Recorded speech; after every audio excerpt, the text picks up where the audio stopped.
Welcome to Old Man Sneaker Review. My name is Preet, and as usual, our goal is to let you know if a sneaker is worth buying for an older hooper. Today, we will be talking about the GT Hustle 2.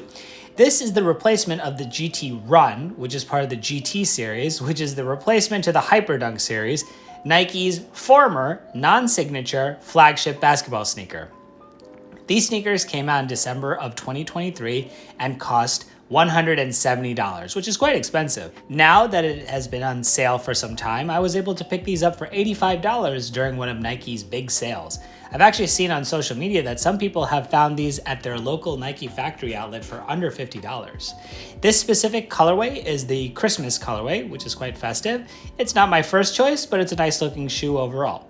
Let's get into it. Comfort. The shoe feels very low to the ground, but is extremely comfortable. How is that comfort provided? Full-length Zoom Air. So Nike does use a full-length Zoom Air, but they don't use a torsion plate. This makes the shoe feel very soft and cushioned, but the lack of torsion support forces the Zoom Air unit to rely on rebound and compression to provide springiness. This is going to add more wear and tear to the other components, namely the Zoom Air.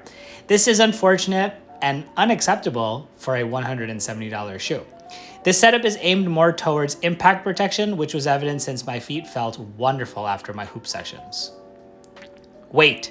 The shoe is on the light side, coming in at 420 grams. Stability. When strapped up, the shoe does feel like an extension of your foot. That's probably due to the low weight of the shoe.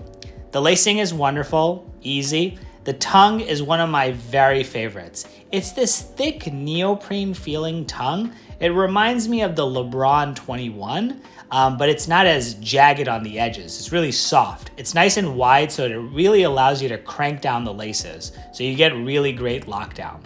Your foot sits very low to the ground, which is nice, so there's a lot of court feel, and you have a lot of comfort because the Zoom Air combined with how low your foot sits, it's a really nice touch. Comfortable court feel. Nike is onto something with this. I did not experience any heel slip at all.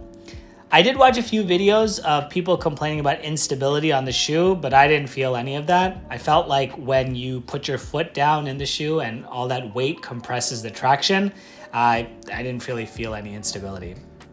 So for $170, I think that the shoe does need a torsion plate. So let's talk about a torsion plate. So the function of a torsion plate is to restrict the shoe and eventually one's foot from twisting in an unnatural position in the event of an unnatural landing, takeoff, etc. So kind of coming down off a rebound or taking off with one foot with a lot of pressure. You don't want your foot or the shoe to twist, right? These types of movements are common in basketball. So whether it's poor design, cost cutting, or marketing the GT Hustle 2 just for those with stronger feet, young people, I think it's an oversight on an otherwise really nice shoe. Traction was wonderful on dusty courts. Clean courts, exceptional. Break in time, just a few sessions, and the shoe felt wonderful on my feet. So conclusion, is this a good shoe? Yes, it is a good shoe. It's not a great shoe. The lack of torsion plate at $170 confuses me when shoes that cost less have one.